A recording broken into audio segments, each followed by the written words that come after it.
Hi there, and welcome to the Grief and Rebirth podcast. I'm your host, author and trauma survivor Irene Weinberg, here to encourage you wherever you are in your healing journey. In each episode, I chat with incredible grief and trauma specialists, healers, mediums, and celebs, as well as remarkable people who have inspiring healing stories to share. If you're looking for a podcast that's both uplifting and inspiring, you've found it. Let us help you find your joy in life.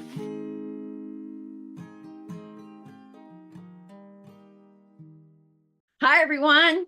I hope this finds each of you so very well. I'm speaking to you from my studio in West Orange, New Jersey, and I could not be more delighted to have the pleasure of interviewing Alexandra Wyman, who is a pediatric occupational therapist, a mom, a widow, an author, a podcaster, a speaker, and a grief guide. Alexandra will be speaking to us today from Littleton, Colorado. When she met her late husband, Shawn, in 2017, she was looking forward to a successful, happy life. But in 2020, that successful, happy life tragically slipped away when Shawn died by suicide. The aftermath of Shawn's death, complicated by the grief of others and expectations of Alessandra's own grief process, prompted her to write her important new book titled The Suicide Club: What to Do When Your Loved One Chooses Death. Writing this book that helps others work through their own grief process was not only cathartic and helpful to Alexandra in her healing process, it also offered her the opportunity to reflect on the healing she needed to do from her childhood and how the past experiences that negatively impacted her had led to limiting core beliefs that were impacting her life as an adult. As she started to unravel those beliefs and heal emotionally from her past experiences, Alexandra began taking small baby steps forward.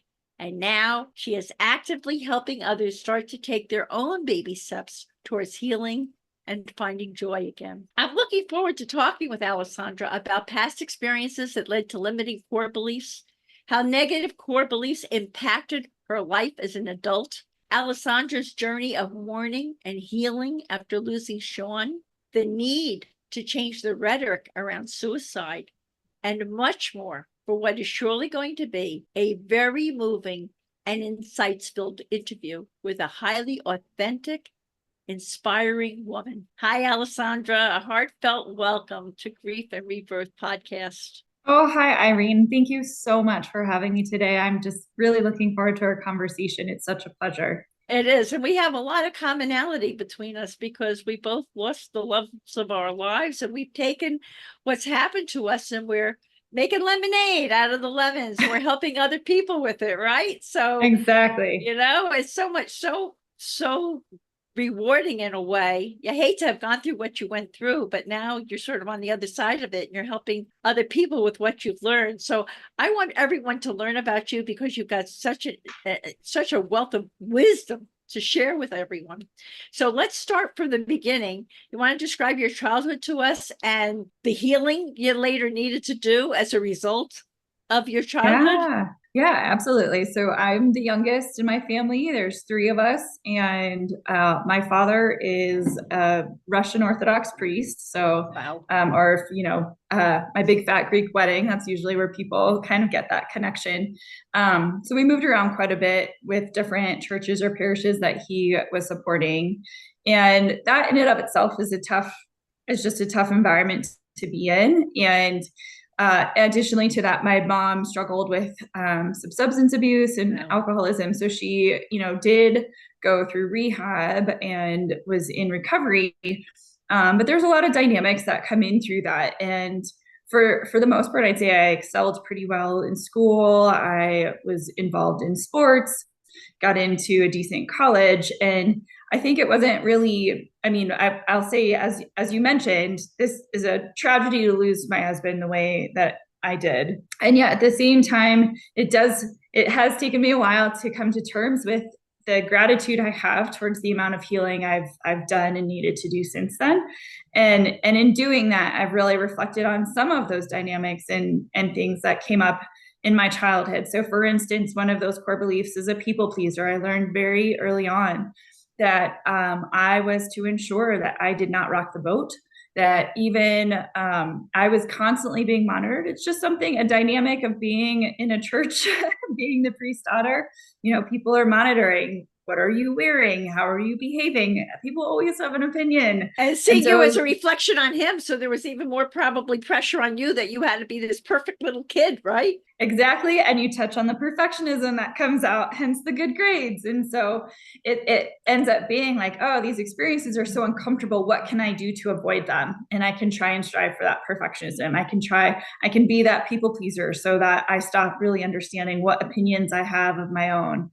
And that also did connect to my grief, because there was so much that happened right after Shawn died that I was faced with, trying to work through those, and found that I had to stop being the people pleaser. I had to reflect on that perfectionism in order to, as you said, we have to set boundaries and be able to say, okay, wait, what is happening right now, and what's healthy and good for me and for my son was 1 when his dad died. So I knew early on that I needed to make some changes so I could raise him a little differently.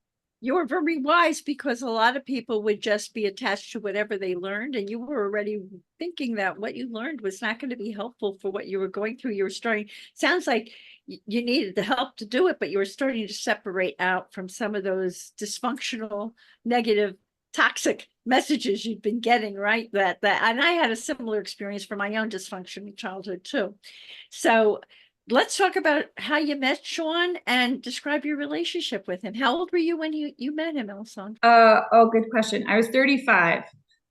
So when you talk about that nice little wrapped up successful life, that becomes the checklist, as I call it. Like, you go to school, and this is again messaging that I received. You finish high school. It was not an option to not go to college. You go to college, and I Perfection. also, yes, I'm first generation. My family did emigrate from Russia, so I'm first generation on one side, second generation on another, and it's like, look at what your grandparents did to set you up here. You are going to college, and so there's that whole mindset. You go to school, you meet someone, you get married, you have your house, your picket fence, and none of that happened for me until much later. So, and which you're doing for yourself more now. So exactly. Right?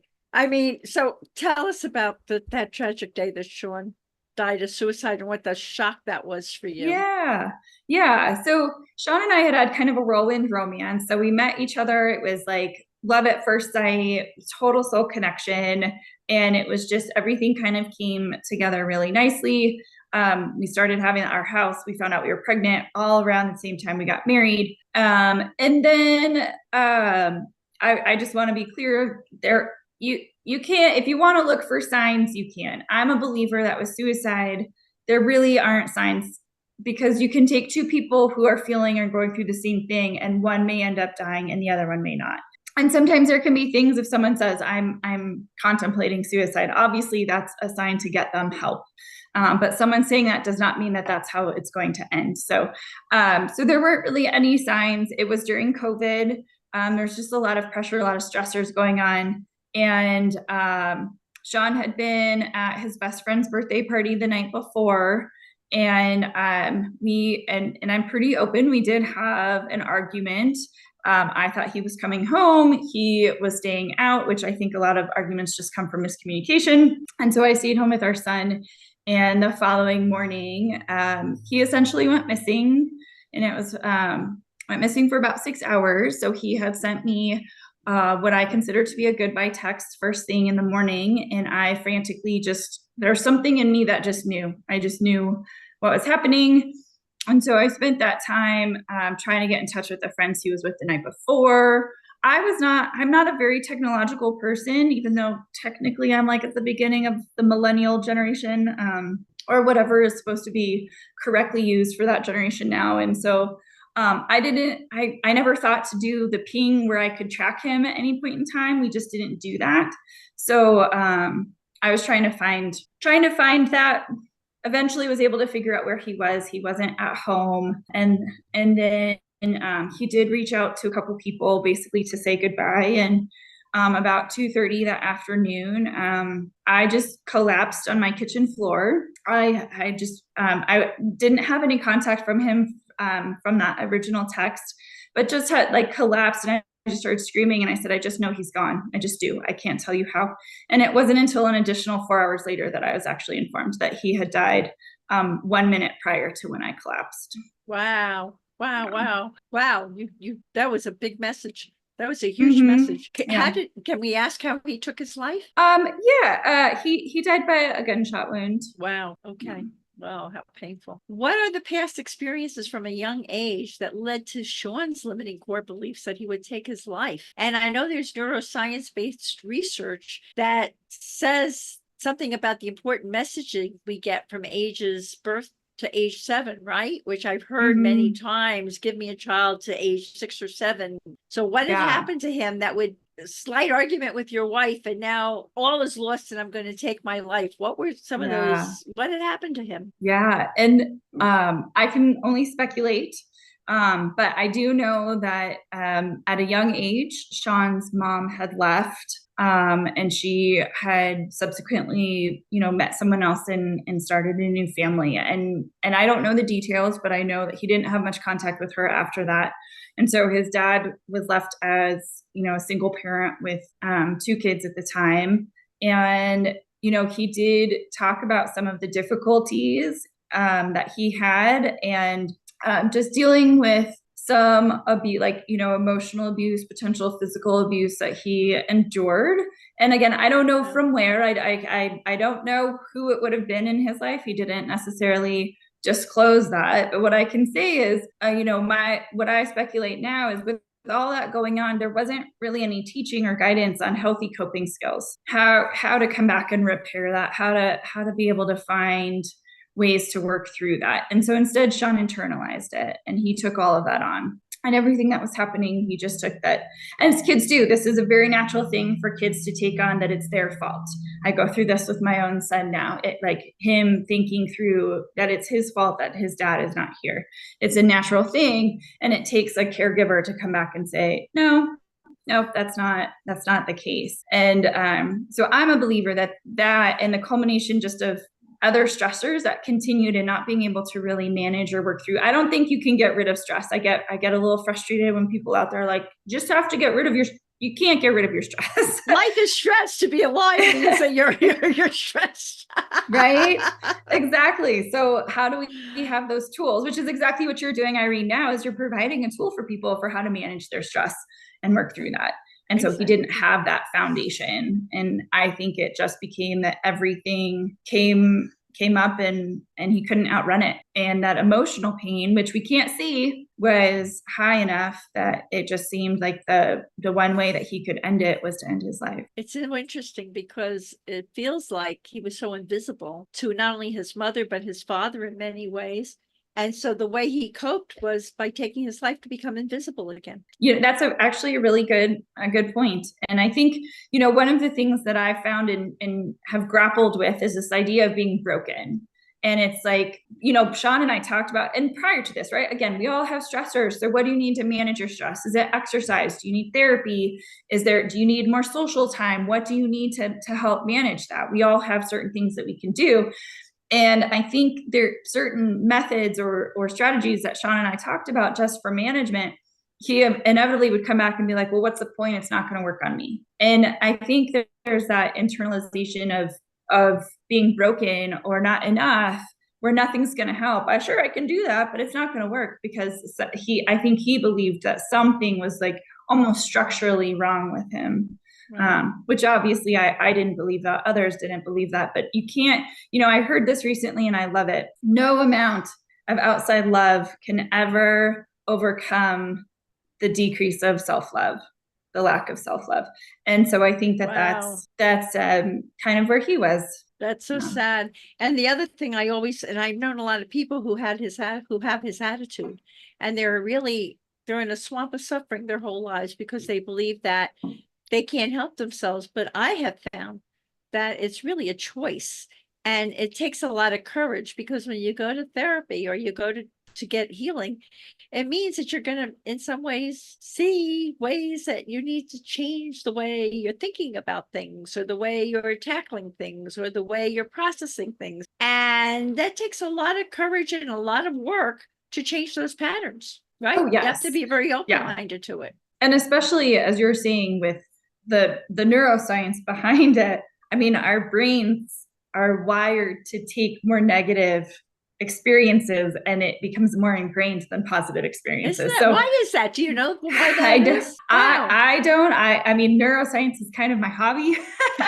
But yeah, so I mean, and to have that, and if it's continuous, right? Like the more that connection gets deeper and deeper in the brain. So you're right. It takes a lot of courage, and it takes work to overcome that. And to, you just need the smallest bit of belief. Like, I don't like this. I don't want to feel this way anymore. Or like, there's got to be something different. And I think that something different for him was truly ending his life. Though I think what you're doing and what I'm hoping to do is help people see that there is something else that can be an option. And so many rewards at the end if you're willing to heal your stuff. You're a perfect example of it. I mean, I changed my whole life with the healing that I've been through and all, and to free yourself. But it isn't easy, and you really need to be open and let and all of that. But it's worth it.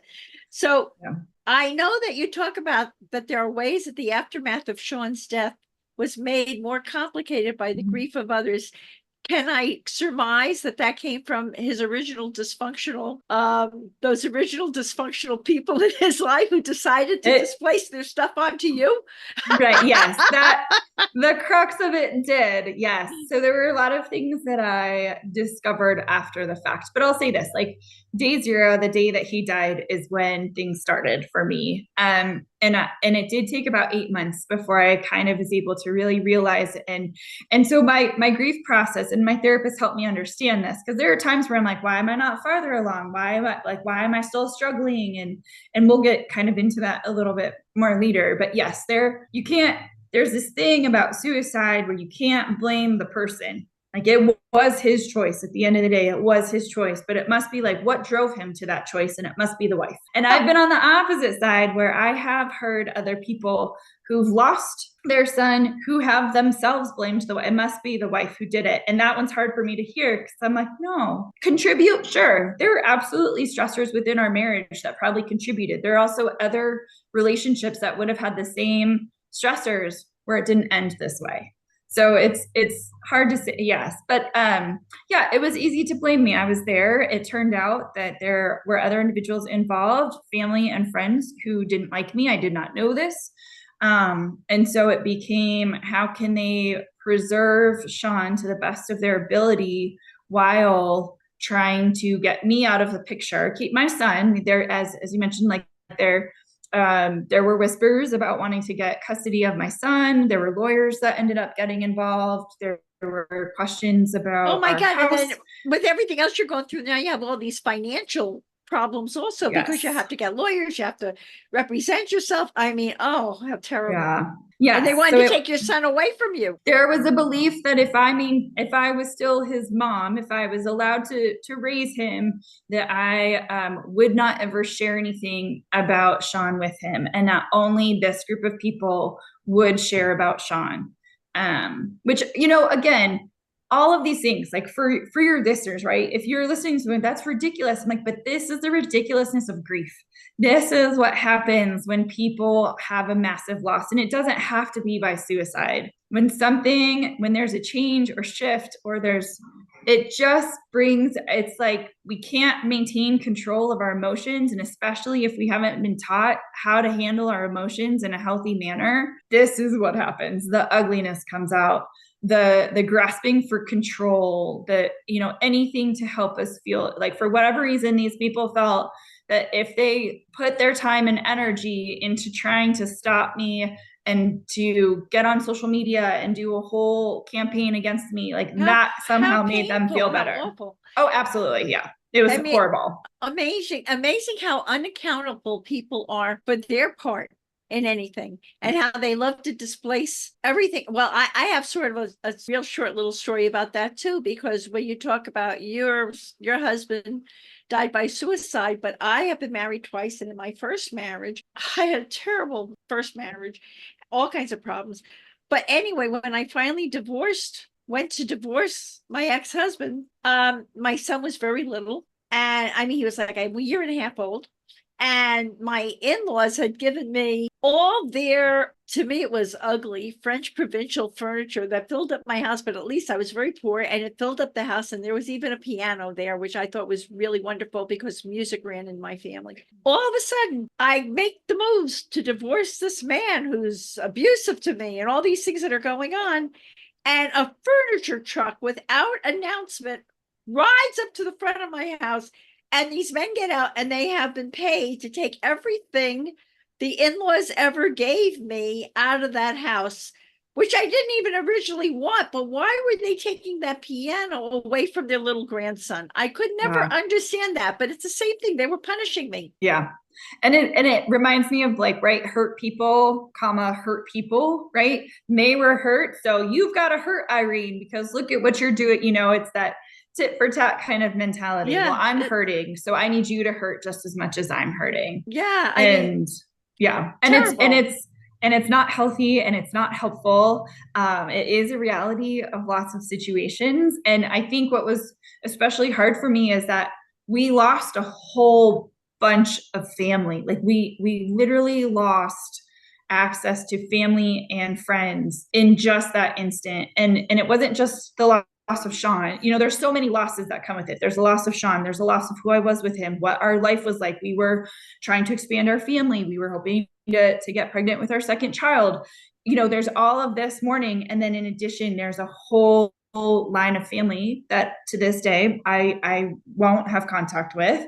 And I am prepared for the day that my son might ask more about them, and we'll take it as we do. You know, there are people from Shawn's family that we are still in touch with, but you lose this whole support system. Now, granted, probably not the best support system, but you lose all these people, and then it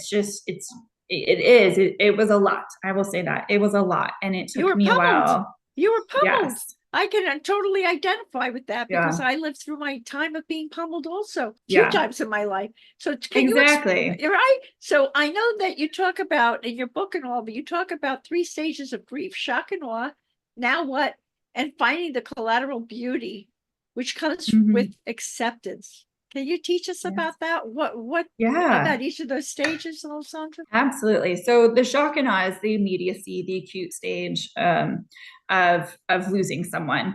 And for me, that was 4 months. It's different for every person. I've known people where it's 2 months. For me, it also was when my shock lifted, it was very palpable. Like I felt it lift. And I was flooded. And the thing about shock is that that's a protective measure that our bodies naturally do and our brain naturally does, because it doesn't think we can handle the enormity of what is coming for us. It's like we numb out for a while. Exactly. And you think, like, for me, I was like, oh, I'm doing life. I'm trying to figure this out. And when it lifted, I went, oh no, here it is. There was so much more coming at me. And so exactly, I got flooded with a lot of emotions, and I was like, what is this thing that's happening? And that's where I started to go, oh, okay, he's not coming through that door. He's not coming back, you know? And it's almost like up until that point, I was kind of a shell of a person. And people would say that. They're like, there's no light in your eyes. We can't see anything. And I was like, yeah, I am like a living and dead person at the same time. I am a shell of a person. The now what? So that the shock and awe is just, you're just functioning, right? You're just functioning. And the now what is when you're still dealing with the intensity and as I said, the enormity of this grief thing that's starting. But then you've got this, it's not like your bills don't stop. Your work doesn't necessarily yes, my work was great. They really helped me out. I could not have asked for a better work situation. But you still have these things, right? They don't stop because you're going through this thing. And this thing that we have at the time, I was like, I'm going to blow through this. I'm going to go get my therapist. You're Superwoman, Wonder Woman. Yeah. Heck yeah. I'm going to get to the other side of this. I'm young. I was 38. I was like, I got this. I'm going to get through all of this. And then I was like, oh no, this thing's like, it's gonna hang out here for a while. All right, it's gonna be here. So the now what is where you're kind of straddling both. You got this grief thing, but yet it's almost like there's this expectation that you're supposed to look like everything's okay. You go to work, everything's fine. You still maybe have this grief thing. And it's that, like, how do I start to take those first steps? How do I start to really rebuild what has just imploded in front of me? And then the finding the collateral beauty is, and I think that any of these moments can happen at any time. And for me, the finding collateral beauty, I mean, I actually watched that movie a couple of times, and I was like, oh, okay, I see this. It's being able to look outside of the tunnel vision. For me, my grief was very, like, the abruptness of everything was just tunnel vision. And so when I was able to, like, pull back a little bit, and for me, like, the first experience was realizing I was looking forward to taking my son to his swim class. And I was like, what is this thing I'm feeling? Like, it almost feels like I could attach to some happiness again, but how is that possible? Because I'm supposed to be committed to being sad and upset the rest of my life. Right. And so I find it as the acceptance is not, oh, okay, like, this person died. The acceptance is I can trust myself. The acceptance is I can rebuild one small block at a time. It's because before all of this, my idea of acceptance was like, well, this must be what God wanted, or this, getting into that. And I'm like, no, Spoken like I don't the even... true daughter of a religious man. Right? Exactly. All of those. This is the way God wanted. No, it's not. And I don't believe any of that now. So really, it's about how can you find, and it's not something overarching. It's not like you're going to go to an event and realize, look at all this joy that's here. I don't see it. That could happen. Absolutely, that could happen. I see it more as we have these little moments. Like, this year, I will tell you, a huge moment of joy for me is that I finally have my backyard planted the way I want it. And now we have butterflies and bees, and we have robins that come looking for worms, and all of this life that has come into our yard. And just yesterday evening, I was like, oh, that brings me some joy. Like, I get to see this really cool thing. I never thought I would be that kind of person, honestly. So it's finding those small moments of realizing, if I take myself and pull myself back a little bit to see the bigger picture, can I see something that still makes it worth it for me to be here? I did not go through a lot of suicidal ideation myself, but I definitely had moments of like, I have so much left of this life here. I cannot live. How am I going to do this? Right.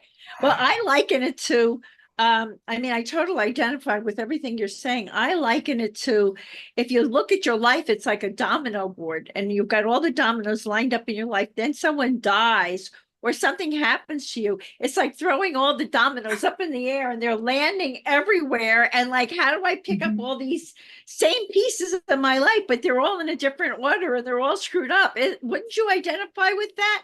Oh my gosh, I love that. Right. And the other part I think about is, which I learned is, just because you've gone through something horrible doesn't mean you can't have joy again. That's what the whole point about healing is, so that you can. And what does that do for your son? I had the same experience. What did that do for my son? If I stayed in grief and pain the rest of my life, it was good for him in a way to see that that's normal for you to go through stuff like that. But it's also really important for them to see that you can come through it. I liken it to, you can get hit by a grenade in life, but somehow keep on going. And that's so important. That's such an important message for them. So let's talk about your healing, because we're talking about that with all those dominoes up in the air, landing everywhere around you. You want to talk to us about your journey of mourning and healing after losing Shawn? Shawn, I know you worked with both a talk therapist and a therapist practicing what is called thought field therapy, which I honestly am not familiar with. So I'm really excited to learn about that. How did you get help to, which is so important, how did you get help to pull yourself through? I knew I wouldn't be able to do it on my own. So of course, like I said, being my Aries self, I was like, I'm going to take this on. And I contacted therapists really early on. And the two that I worked with both were like, oh no, we're not touching you for a couple months. They're like, and they both said, we can help you with desensitize or lowering the intensity of the anxiety and depression I was experiencing, and some of the PTSD. I also say some of the PTSD, and they said, but we cannot speed up your grief. We cannot speed up that process. And I think that's a huge point for your listeners too, because I was like, let's get this over with. I don't like this. So I found it and keep moving on, right? Yeah, exactly. Like I did this thing happened and I did it and I handled it and now I'm good. Yeah, no, it doesn't. We're almost 4 years out and I'm still dealing with that. Like, just remember it's hanging out. And you do for your whole life. I mean, every once in a Yes. while for me, it's years later and something will pop up and I'll go, I'm Yep, getting triggered. exactly. There it is. Yes, exactly. And you don't always have control. Like you know, I can go one day and I'm fine. And the next day something very similar can happen. And I'm just like crying in my car, like, what just happened? But it's absolutely. So what I found is I use the two. Thought field therapy is fascinating to me, but essentially what it is, and the way that my therapist describes it, is that, you know, you're on this road and things happen. And so you get different size boulders that kind of block your road. And you can analyze what those boulders are. You can talk about them. You can look at them. You can intellectualize them. You can understand your feelings. But that doesn't mean you've removed them. And this kind of aligns with the idea that these events ourselves hold on to events in our lives, and the feelings that we have around them. And if we work through the emotions and we work through the thinking piece, but we don't actually allow ourselves to release the impact, it can continue to come up. And so thought field therapy uses a combination of tapping and muscle testing to essentially let go and help the brain rewire a new connection that is different. So we don't have to continually deal with those deep connections of those core limiting beliefs that we've taken on. And it's not meant to be something, it's really meant to be like your initial set is just like a set of sessions to work through and things initially. And then I do now what are called tune-ups, where I'm like, oh, I think something is coming up for me and I'm not releasing it, and I'll go see that therapist. So I use that for some of those core beliefs to really help me remove them so that they weren't constant barriers. Like I said, when I was first dealing with what was happening after Shawn died, and people are saying things about, I must have done something, what kind of mom and I didn't know him long enough. Like people were calling my marriage into question. How ignorant and harmful. Oh my gosh. Yes. And so I became the people pleaser. Well, why would they say mean things? That was where I went to. Why would they say mean things unless they were true? And I had to really pull back and go, oh, okay. It's not about me. It's not about how true or not true they are. And so I would use my thought field therapist for that. And my talk therapist, what I appreciate about him is he continues to help me with figuring out ways to communicate. Like we work on communication, having other strategies and tools, setting boundaries, as I've talked about. And it honestly has been one step at a time, one session at a time.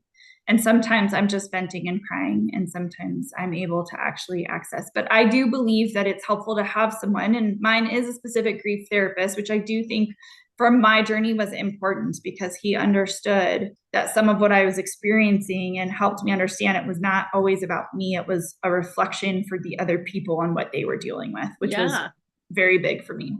Huge. And you were witnessed and validated, which I don't think you got too much from your family of origin, it sounds like, right? Which is so important, right? And did you also attend a suicide support group?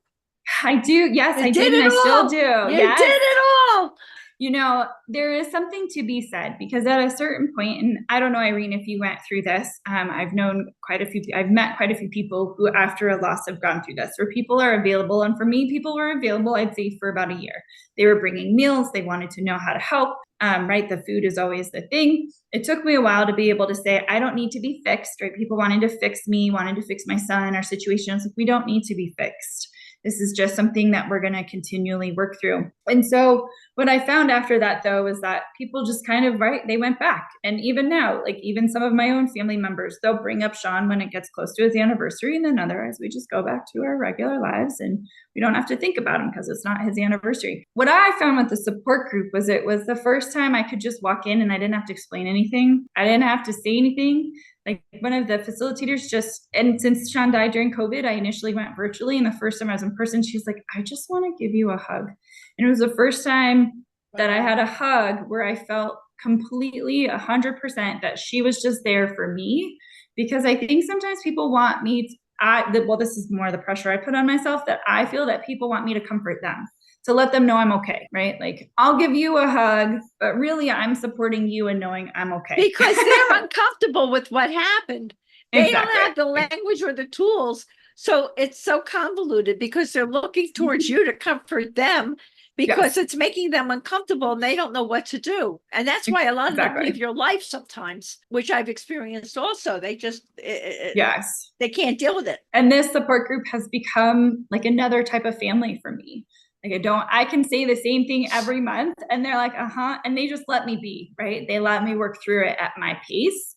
And that's what I appreciate too, is that other people can come in and we're all at different lengths. We're all at different times in our lives of dealing with this loss. And it's a safe space to just be. Even recently, someone like had looked me up and saw what had happened. It's one of my son's coaches. And he's like, I kind of looked you up and saw everything. And I had this moment of, oh, come on. Like, we're really enjoying T-ball. And now I felt like I had to shift a little bit to almost come like, we're okay. We're doing fine. We're figuring it out, and I had to stop myself. And oh my gosh. Oh my gosh. Yeah. But you also got help with a healing modality that I love very much also. And I wonder if a lot of people in your suicide support group use that modality, which is consulting with a medium to help you connect with Shawn. And they believe in that, right?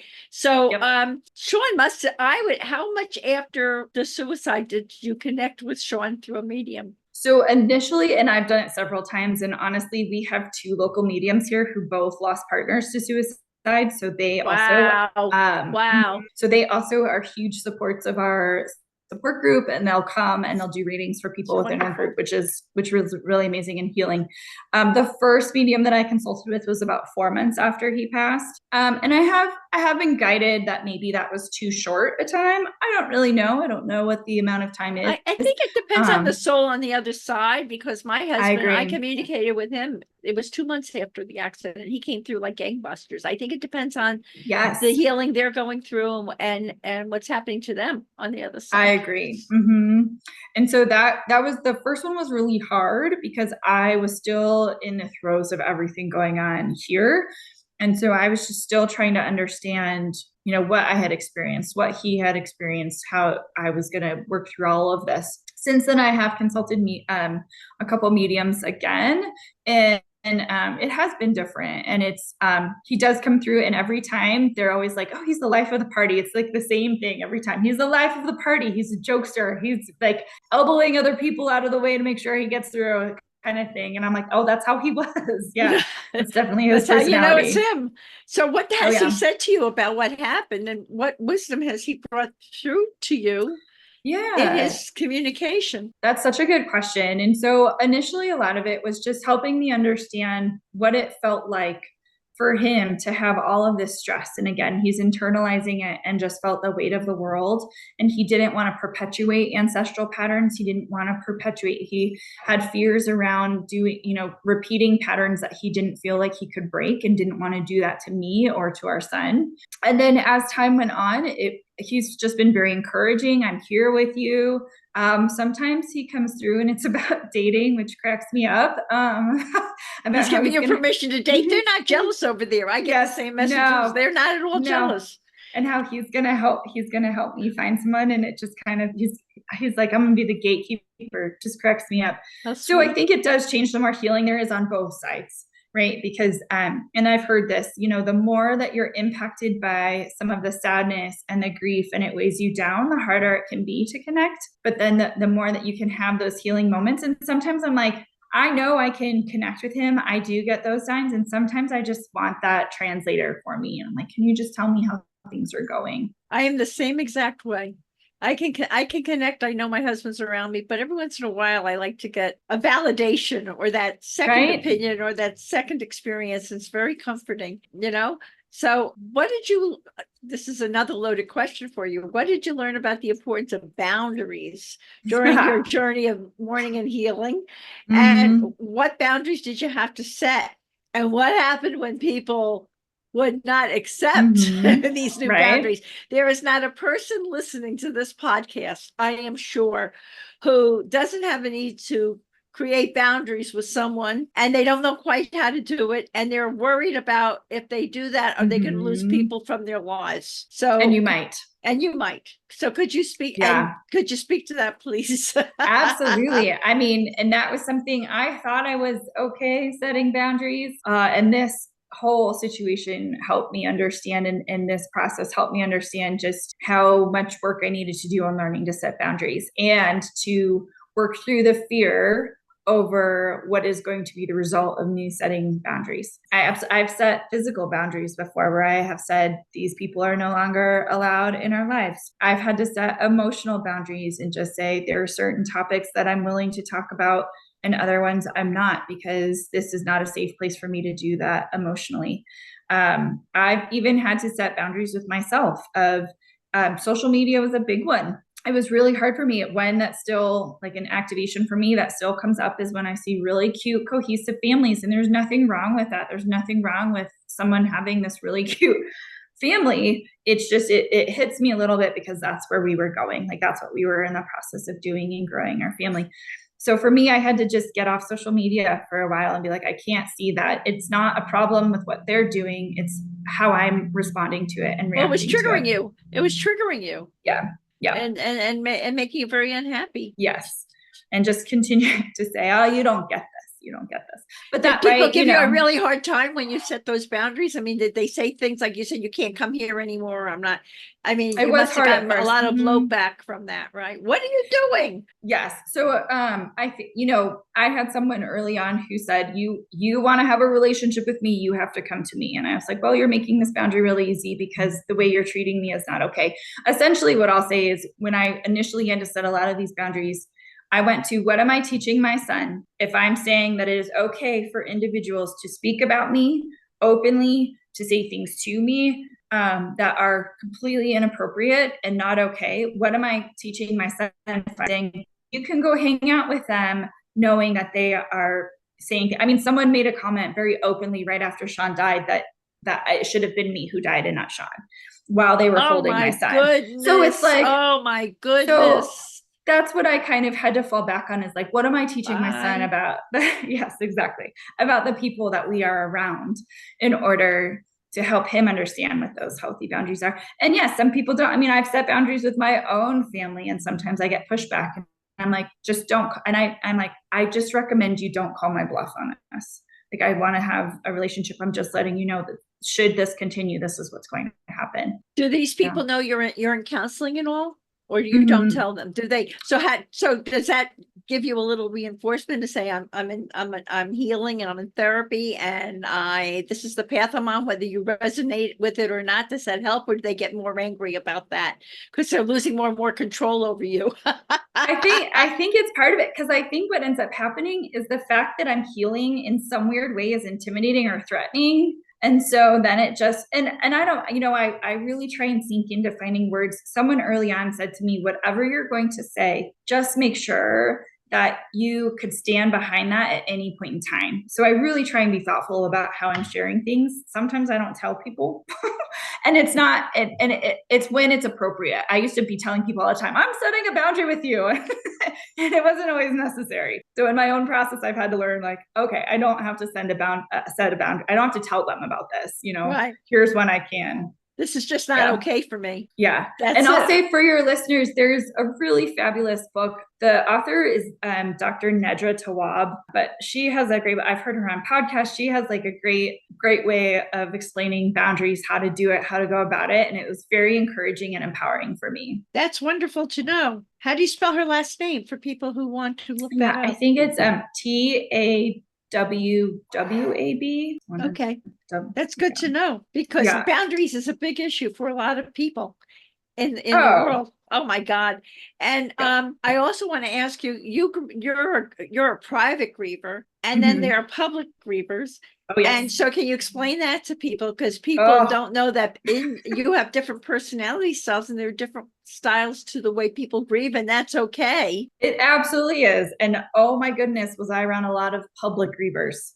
So they did not understand. And I did not realize that I was a private griever until this. Even now, I don't always like hugs. I was a very huggy, like very person who loved to just cuddle, and I'll cuddle with my son, but sometimes I'm like, oh, please don't. I'm kind of shy with, please don't hug me.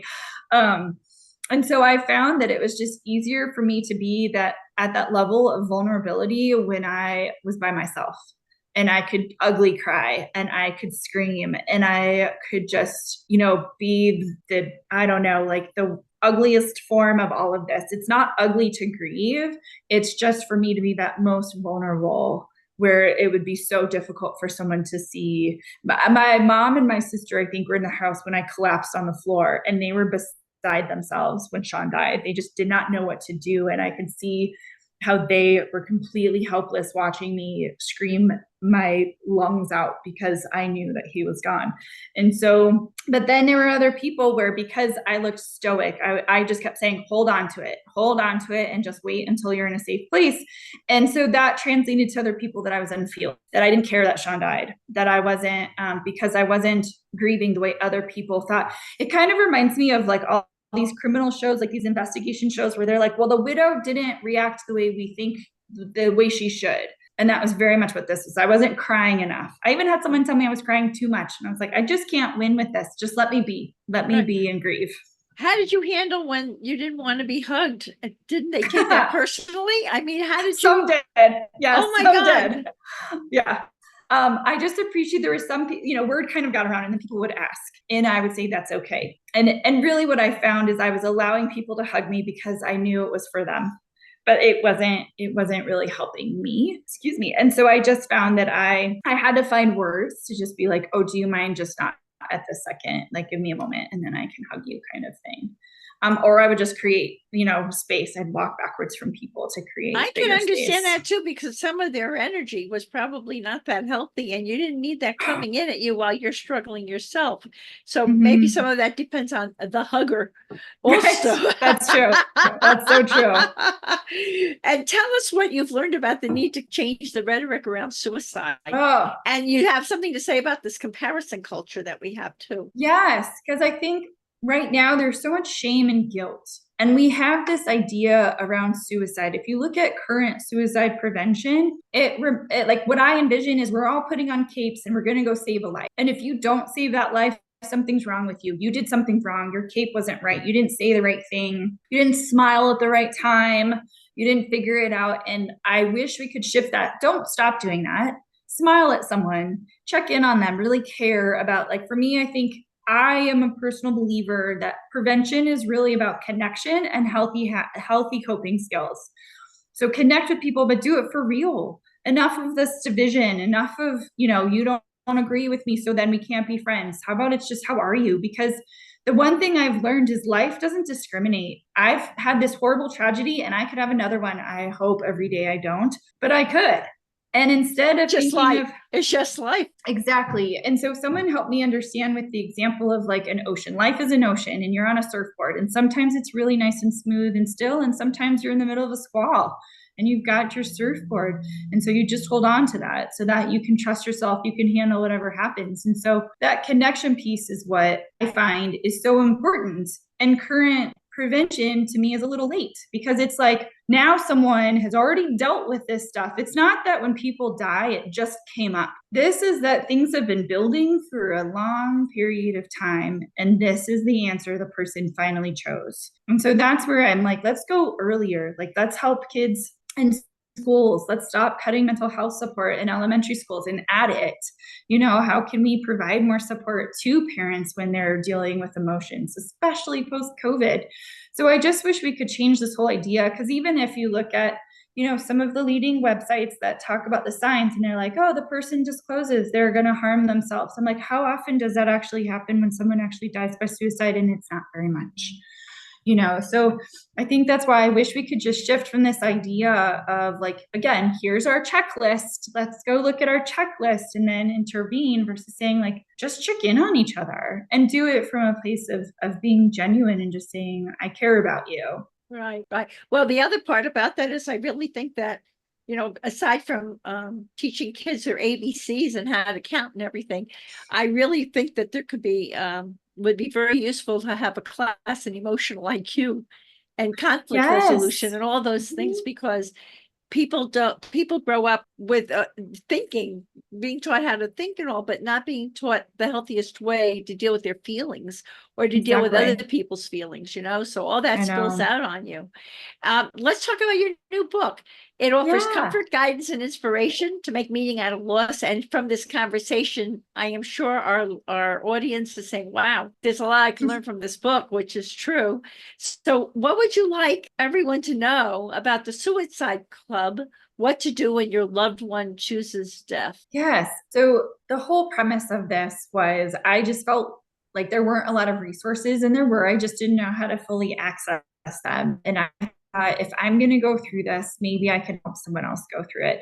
And let me say, this book is not just for someone who's had a loss by suicide. We have losses that include not losing someone by death. Like there are different ways that we grieve. There's death by marriage, there's divorce, there's death, but there's all kinds of things that careers, moving, transition, all kinds of things that bring about grief. Yeah. And so this kind of just shows, it is a memoir that just shows my process, and it does talk about that process in losing Shawn. But I think the big picture is, how do we get to a point of that forgiveness? How do we get to a point of finding our joy? How do we have more compassion for people that we don't even know? How do we have more love and be able to quiet all those, work through the negative experiences we've had and be able to get to the other side to find that joy, so that we can maintain and look for that connection with each other, and to see that we are way more connected than often we feel in our day-to-day lives. That's wonderful.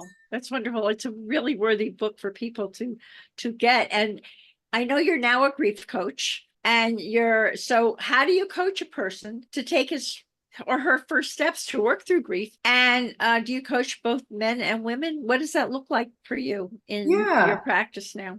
Yeah, I'm open to coaching anybody. I think I tend to speak more with women than I do men at this point. And really, my goal is to help people become more aware, just to start thinking, that critical thinking, like you were talking about, we're not always taught anymore. Like, how do we start thinking critically of how our habits around our physical or nutritional health now, how is that created by what we were what we were taught or what we were exposed to as children? What are those limiting beliefs that are coming up, and how are these impacting us really creating a life that works for us or that we want and to attach to or align with? And then my goal is to, once people have that awareness, is to help them find those higher upper level resources of people who are, more clinically or have the education at a higher level, whether it is a therapist, whether it is, a trainer, or other groups or things that can be more beneficial for people. That's wonderful.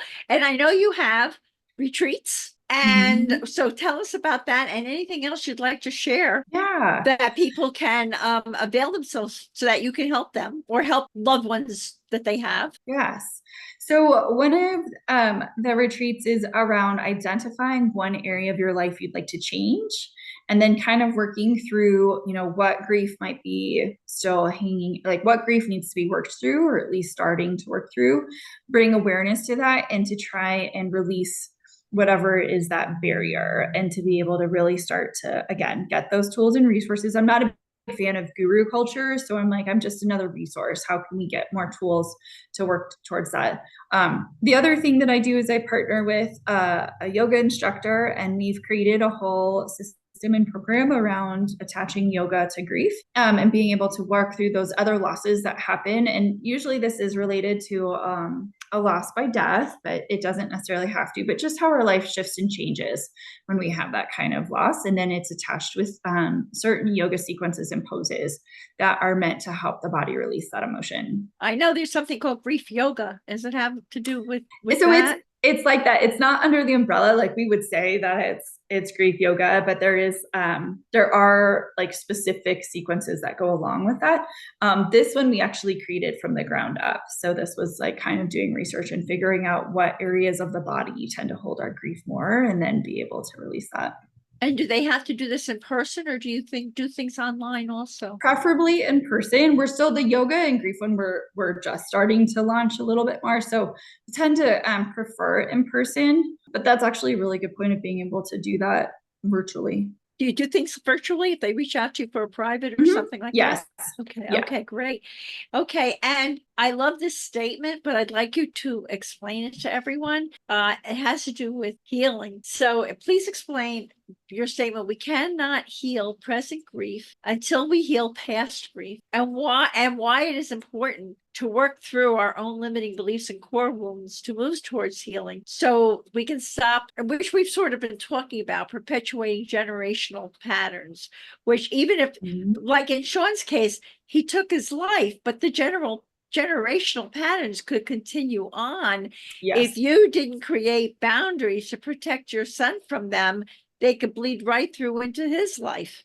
So exactly. right. So would you like to talk a little bit to that subject? That was something I didn't really understand at first, and then through my own process was able to kind of figure out. So one of the things that I found, and there are different people I've read and followed around this, and I'll say like the Grief Recovery Handbook is a really good resource as well. But the idea is that if you don't heal a past moment of grief, then when another moment comes up, it just keeps adding and compiles and compiles and compiles. And so there were things, even for my situation, that things were coming up from the past that I didn't realize were grievous to me, and then was like, oh wait, why is this coming up? Like, why is, we did have a big move that I didn't want to make when I was a kid, and so I was like, oh, why are all my feelings around that move coming up right now? Oh, okay, because I wasn't feeling connected. I was really feeling like I didn't belong. Here are these other things. Now I'm in a situation where I'm not feeling connected. I'm not feeling I belong. And so it brought that up again. And so really the idea is by going back and really addressing that particular move, for my example, and working through those feelings, it's almost like a ripple effect, and it kind of puts to rest some of those current feelings. So it's like grief begets grief is what I've heard too. So it just keeps piling on until you really address some of those core issues at the crux of it. I actually think sometimes grief, and it's weird as it sounds, is a blessing, because if it gets you to address like if you're grieving, which is appropriate on a scale of 1 to 10, but you're grieving on a 20 or something, it usually has roots. I could talk to my family abandoned me for many, many, many years. When my husband died, I felt abandoned by him. So the blessing in it, even though at the time it didn't feel that way, was it made me address and heal those original issues of abandonment. Exactly. I'm so sorry you had to go through that. Yeah, thank you. Like for 23 years worth. Okay. Oh my goodness. Yeah. So, but that's the same type of thing. So we don't realize how the things that have happened to us in the past fuel our present reactions. And what a blessing in a way, if you have the courage to address those past wounds and heal them, so that the forward movement of your life is unencumbered by, or when you get triggered and it pops up, you know what it is and you know how to deal with it, right? So right. So I totally understand that. Let's talk about one of my favorite subjects. How have you embraced your new self and found collateral beauty through compassion, love, and forgiveness, the new Alexandra? And what is your personal tip for finding joy in life? I'll start with the personal tip. I'll say that is just to look for those small moments. If it can be very overwhelming to think of progressing into embracing joy, and the way that it works for me, though it wasn't necessarily intentional, but the way it worked for me is I started noticing when my good days were starting to even out with my bad days. And then my good days started to outnumber my bad days. And then I was recognizing, like, I would make a plan with someone. I was like, oh, I finally have the capacity or energy to actually make a plan with someone. I can do this. So it was just I would say, like, just, have compassion for yourself and just take it one day at a time. And it can naturally, as long as you are committed to wanting to work through it, it will happen. And for my own healing journey, it's so interesting you asked that question, because I'm still on it. I'm still trying to find my own self-love. And I have recently really been working on this idea of my worth or connection being related to what I'm doing versus who I am. And also discovering, it's self-discovery. Who am I now? And like, who am I as someone who had this thing happen, who I was this person when I was with Shawn. And now I like to say, like, the rules are out the window. I get to make them up now. And so. Oh, the dominoes all land another way. She gets to collect them in a different However Yeah. you're going to do that. However I want to put them back together. And so that's where I am now with my healing. And just for your listeners, I still have hard days. I still have days where I break down, and as you've mentioned, Irene, I may have that the rest of my life.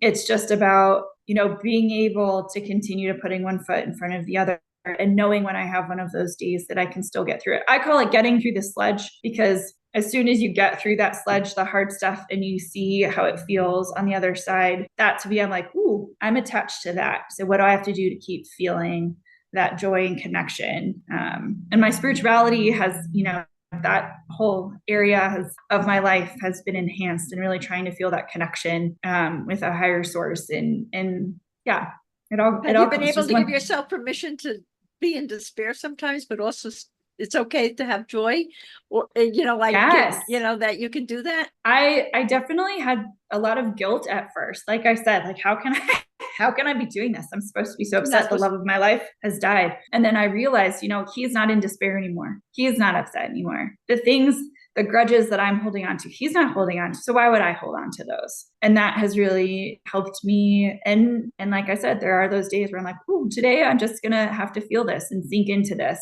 The point for me is not to avoid, is to sink into what I'm feeling for that particular day. That's so wise. And you're so role modeling a wonderful way to be and get through things for your son. It's also, thank you. Because people don't realize that how they choose to process and heal it all affects the generations behind them. And you're really scripting them in many, many ways that they can either, that like what happened with Shawn, that they can fall apart if something doesn't go quite right, or hey, this is just a moment in time and I can work through it somehow. Exactly. For me, it was like so important that my son see that I was able to find joy again and move on from my despair. And I've seen him deal with things in his life now, and that lesson got through. Nothing is a That's final, awesome. The end. So, but we have a lot in common with our stories, Alexandra. So I know. Thank you for talking with me. It's wonderful to talk with you. And in closing, I really want to share this very meaningful passage from your important book. And it is an important book, The Suicide Club: What to Do When Your Loved One Chooses Death. We are all connected energetically. And rather than contributing to the divides, we have a duty to heal those hurts, wash away our perceived differences, cease the comparison culture, and let go of the desire to beat one another to the finish line. That is so important. Thank you, Alexandra, for opening your heart and soul to share both your anguish and your healing in the aftermath of Shawn's tragic death. Your book, The Suicide Club: What to Do When Your Loved One Chooses Death, will surely provide suicide survivors, family, and friends with healing, hope, and empowerment, so that they are able to live and experience joy again. And I thank you from my heart for this really moving and insights-filled interview today on Grief and Rebirth podcast. And here's a loving reminder, everyone, that you can see the show notes and all Grief and Rebirth podcast episodes on ireneweinberg.com. And make sure to follow us and like us on social at Irene S. Weinberg on Instagram, Facebook, and wherever you get your podcasts, including YouTube. As I like to say, to be continued. Thank you so much, Alexandra. Many, many blessings, and bye for now. Thank you so much. Thank you. It's been a pleasure.